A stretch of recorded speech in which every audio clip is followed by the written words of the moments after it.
بسم اللہ الرحمن الرحیم نحمدہ ونصلی ونسلم علی رسولہ الکریم اما بعد فاعوذ باللہ من الشیطان الرجیم بسم اللہ الرحمن الرحیم لا يتخذ المؤمنون الكافرین اولیاء من دون المؤمنین ومن يفعل ذلك فليس من الله في شيء إلا أن تتقوا منهم تقاه ويحذركم الله نفسه وإلى الله المصير قل إن تخفوا ما في صدوركم أو تبدوه يعلمه الله ويعلم ما في السماوات وما في الأرض والله على كل شيء قدير صدق الله مولانا العظيم وبلغنا رسوله النبي الكريم الأمين۔ کل کی آیت میں بیان کیا گیا تھا دن اور رات کی تبدیلی کے متعلق کہ کبھی دن بڑا ہوتا ہے رات چھوٹی، کبھی رات بڑی دن چھوٹا، زندہ سے مردہ کا پیدا ہونا، مردہ سے زندہ کا پیدا ہونا، اس کا خاص کر مفہوم کل کی آیت میں بیان کیا گیا تھا۔ آج کی آیات میں ذکر ہے کہ اہل ایمان کو کفار کے ساتھ دوستی اختیار کرنے سے منع کیا گیا ہے۔ لا يتخذ المؤمنون الکافرین، ایمان والے کافروں کو نہ بنائیں اولیاء دوست، من دون المؤمنین مومنوں کو چھوڑ کر، مومنوں کے علاوہ کافروں کو دوست نہ بنائیں۔ وَمَن يَفْعَلْ ذَلِكَ، جو ایسا کرے گا، فَلَيْسَ مِنَ اللَّهِ فِي شَيْءٍ، تو اللہ کے ساتھ اس کا کوئی تعلق نہیں، الا مگر ایک صورت میں اجازت ہے، ان تتقوا منہم تقاہ، اگر تمہیں ان سے کسی قسم کا خطرہ ہو، وَيُحَذِّرُكُمُ اللَّهُ نَفْسَهُ، اور اللہ تعالیٰ تمہیں اپنی ذات سے ڈراتا ہے، وَإِلَى اللَّهِ الْمَصِيرُ، اللہ ہی کی بارگاہ میں لوٹنا ہے۔ قل، اے محبوب آپ اعلان فرما دیں، ان تخفوا ما فی صدورکم، اگر تم چھپاؤ جو کچھ تمہارے سینوں میں ہے، او تبدوہ، یا اس کو ظاہر کرو، یعلمہ اللہ، اللہ اسے جانتا ہے، ویعلم ما فی السماوات وما فی الارض، اور جو کچھ آسمانوں اور زمینوں میں ہے اللہ اسے بھی جانتا ہے، واللہ علی کل شیء قدیر، اور اللہ تعالیٰ ہر شے پر قادر ہے۔ ایمان والوں کو کفار سے دوستی اختیار کرنے سے منع کیا گیا ہے، روکا گیا ہے۔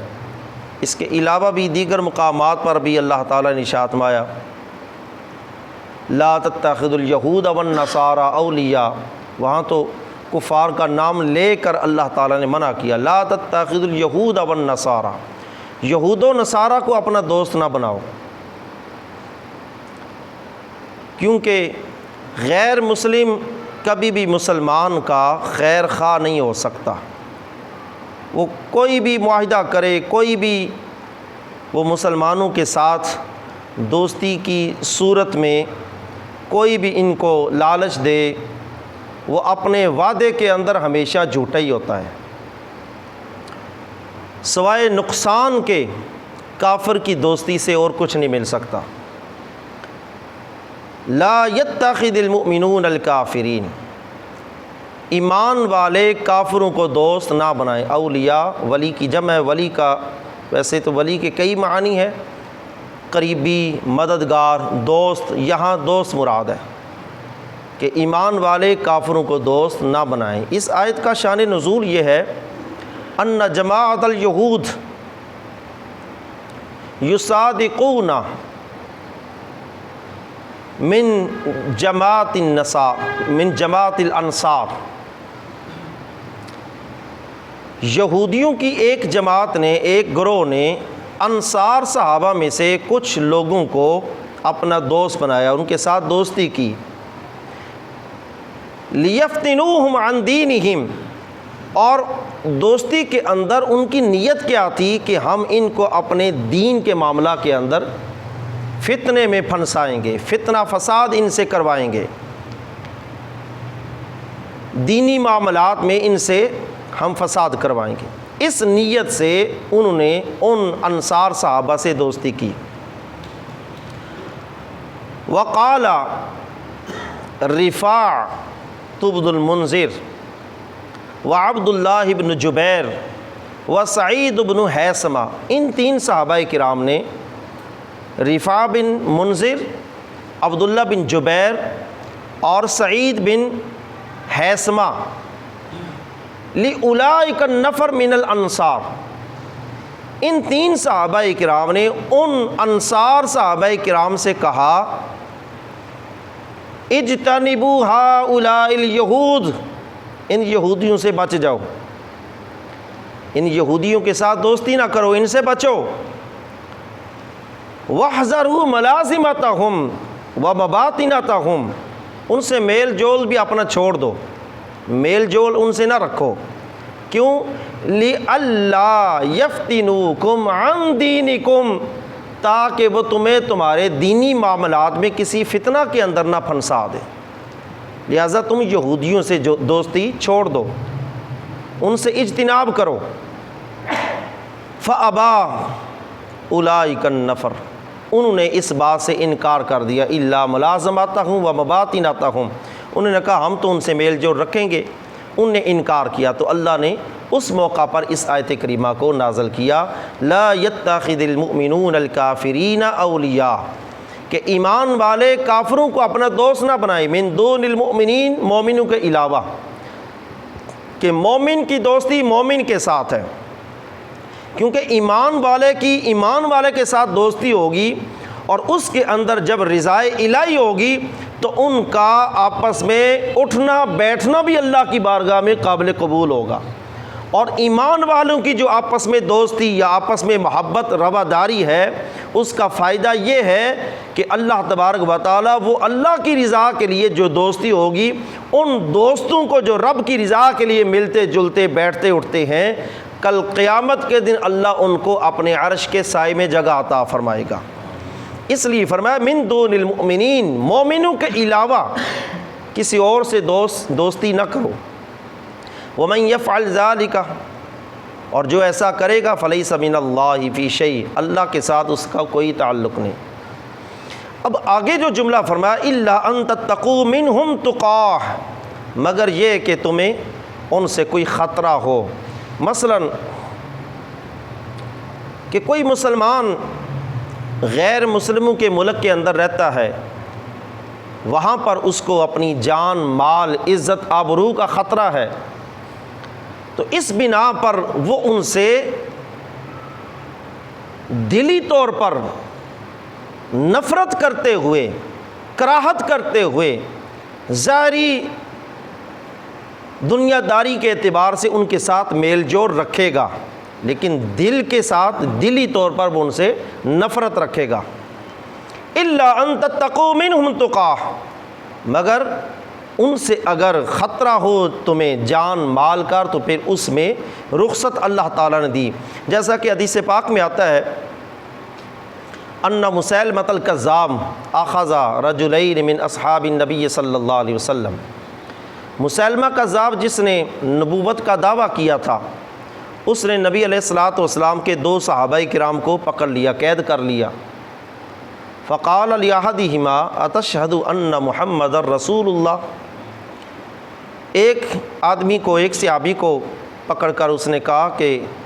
کیا تو گواہی دیتا ہے کہ محمد اللہ کے رسول ہے؟ قال نعم نعم نعم، 3 مرتبہ اس نے کہا ہاں میں گواہی دیتا ہوں، ہاں میں گواہی دیتا ہوں وہ اللہ کے رسول ہیں۔ ثم قال له، پھر کہا اتشہد انی رسول اللہ، کیا تو میرے بارے میں گواہی دیتا ہے کہ میں اللہ کا رسول ہوں؟ قال نعم، اس نے کہا ہاں۔ ثم دعا الثانی، پھر دوسرے کو بلایا، فقال له اتشہد ان محمد رسول اللہ، کیا تو گواہی دیتا ہے کہ محمد اللہ کے رسول ہیں؟ قال نعم، فرمایا ہاں محمد صلی اللہ علیہ وسلم اللہ کے رسول ہیں۔ پھر اس نے کہا قال اتشہد انی رسول اللہ، کیا تو یہ گواہی دیتا ہے کہ میں اللہ کے رسول ہوں؟ قال انی اصم، اس نے آگے سے جواب دیا میں بہرا ہوں، میں گنگا ہوں، میں نے تیری بات سنی نہیں۔ 3 بار ایسا ہوا، اس نے کہا میں نے تیری بات سنی ہی نہیں۔ فضرب عنقہ، مسیلمہ کذاب نے اس کی گردن اڑا دی، شہید کر دیا۔ فبلغ ذلک رسول اللہ صلی اللہ علیہ وسلم، یہ خبر جب نبی علیہ الصلوۃ والسلام تک پہنچی، فقال رسول اللہ صلی اللہ علیہ وسلم ھذا المقتول اما ھذا المقتول، یہ جو شخص جس نے اپنی جان دی ہے، جو شہادت پا گیا ہے، قد قضا علی صدقہ و یقینہ فہنیئا لہ، فرمایا اس نے اپنی سچائی اور اپنے یقین کامل کے اوپر اپنی جان کا نذرانہ پیش کیا ہے، فہنیئا لہ، اس کے لیے مبارک ہے، اس کے لیے مبارک ہے۔ وَأَمَّا الْآخَرُ فَقَدْ قَبُلَ رُخْصَةَ اللَّهِ لَا تَبِعَهُ عَلَيْهِ، فرمایا جو دوسرا ہے اس نے اللہ کی رخصت کو اپنایا ہے اور اس سے اس کا مواخذہ نہیں ہوگا، یعنی اس نے اپنی جان بچانے کے لیے، جیسے وہ 14ویں پارے کے اندر بھی اللہ تعالیٰ نے ارشاد فرمایا کہ اگر اس طرح کا معاملہ آ جائے، کفار کی زد میں بندہ ہو، ان کی قید میں ہو، وہ کلمہ کو کفر زبان سے نکلوانا چاہے، تو عزیمت تو اسی میں ہے کہ بندہ جان دے دے، زبان پر کلمہ کفر نہ لائے۔ لیکن اللہ تعالیٰ فرماتا ہے رخصت اس میں ہے کہ اگر دل میں تو اللہ کی ذات کے متعلق اس کا یقین اور ایمان کامل ہو، لیکن زبان سے بول دے صرف اپنی جان بچانے کے لیے، یہ رخصت اللہ تعالیٰ نے دی ہے۔ تو اس رخصت کے متعلق نبی علیہ الصلوۃ والسلام نے فرمایا کہ پہلے نے تو عزیمت پر عمل کرتے ہوئے جان کا نذرانہ پیش کر دیا، اور دوسرے نے اللہ تعالیٰ کی رخصت کو اپنایا ہے، اور رخصت کو جب اس نے اپنایا تو اس سے مواخذہ اس کا نہیں ہوگا۔ تو اس لیے فرمایا الا ان تتقوا منہم تقاہ، کہ تمہیں اگر ان سے کوئی خطرہ ہو، جان کا، مال کا، عزت آبرو کا، تو پھر ان سے ظاہری طور پر تعلق رکھو، لیکن دلی طور پر تم ان کے ساتھ نفرت کا اظہار رکھو، اور ان کے ساتھ دلی طور پر تم کراہت رکھو۔ اور فرمایا قل ان تخفوا ما فی صدورکم، اے محبوب ان سے فرما دو کہ اگر تم اپنے سینوں میں کوئی بات چھپاؤ یا ظاہر کرو، یعنی اسی دوستی کو جو تمہاری کفار کے ساتھ دوستی ہے، اس کو تم چھپاؤ یا ظاہر کرو، اللہ اس کو جانتا ہے۔ جو زمین و آسمان کی ہر چھپی ہوئی چیز کو جانتا ہے، تو وہ تمہارے دل کی اس بات کو بھی جانتا ہے۔ واللہ علی کل شیء قدیر، وہ ہر شے پر قادر ہے۔ اب اس کے اندر کہ کفار کے ساتھ دوستی سے اللہ تبارک و تعالیٰ نے منع کیا ہے، اور پھر رخصت بھی دی الا ان تتقوا منہم تقاہ، کہ کفار کی طرف سے اگر تمہیں جان مال کا خطرہ ہو تو پھر تم ان سے ظاہری طور پر تعلق رکھو۔ اسی آیت کے تحت علامہ اسماعیل حقی رحمۃ اللہ علیہ نے تفسیر البیان کے اندر لکھا ہے کہ بعض اوقات کسی فاسق فاجر کے ساتھ سفر کرنے کی مجبوری ہوتی ہے، بندہ کسی سفر میں ہوتا ہے، سفر کے اندر کوئی فاسق فاجر بھی ساتھ اس کے مل جاتا ہے، تو اس فاسق کے فسق و فجور کی وجہ سے وہ بندہ جو ہے تو نیک، لیکن اب مجبوراً اس کے ساتھ سفر کر رہا ہے، تو اس کی صحبت میں وہ مجبوراً جا رہا ہے، تو اس کے فسق اور فجور کے ساتھ دلی طور پر نفرت رکھے، دلی طور پر کراہت، اور اس کا جو معاملہ ہے اس کو اپنائے نہیں، اور اللہ تبارک و تعالیٰ کی فرما برداری کے اندر، اللہ کی اطاعت کے اندر اپنے لمحات کو گزارے، اگرچہ وہ کسی فاسق کی صحبت کے اندر سفر کر رہا ہے، تو اس کے اس اللہ کی اطاعت کرنے پر اور اس فاسق فاجر کے اس عمل سے نفرت دل میں رکھتے ہوئے، اس کی برکت سے اللہ اس فاسق فاجر کو بھی گناہوں سے توبہ کی توفیق عطا فرمائے گا۔ جیسا کہ علامہ اسماعیل حقی نے لکھا ہے، حضرت حاتم اور حضرت شفیق رحمۃ اللہ علیہما، ان دونوں کا ایک سفر میں ایک آدمی کے ساتھ سفر کر رہے تھے۔ وہ آدمی جو تھا وہ گویہ تھا، اس کے پاس سازینے بھی تھے بجانے کے لیے، سازینے وہ ساز وغیرہ، پورے سفر کے اندر اس نے اس سازینے کو اپنے ساز کو بجایا اور ساتھ ساتھ گانا بھی گاتا رہا۔ حضرت حاتم کہتے ہیں میں نے دل میں خیال کیا کہ ابھی حضرت شفیق جو ہیں اس کو منع کریں گے، روکیں گے، لیکن ان نے روکا نہیں۔ جب سفر مکمل ہوا تو ہم اپنے راستے پر نکلنے لگے، وہ جو گانے والا تھا وہ اپنے سفر پر جب جانے لگا اپنی راہ پر، تو وہ کہنے لگا کہ اے میرے سفر کے ساتھیوں، ایک بات تو بتاؤ کہ میں نے پورے سفر کے اندر اپنے سازینے کے ساتھ سازینہ بجایا اور ساتھ گانا بھی گایا، تم بڑے سخت دل ہو کہ تم نے ایک لمحہ کے لیے بھی میری طرف توجہ نہیں کی، میرے سازینے کی طرف یا میرے گانے کی طرف تم نے توجہ نہیں کی۔ تو حضرت حاتم نے کہا کہ ہم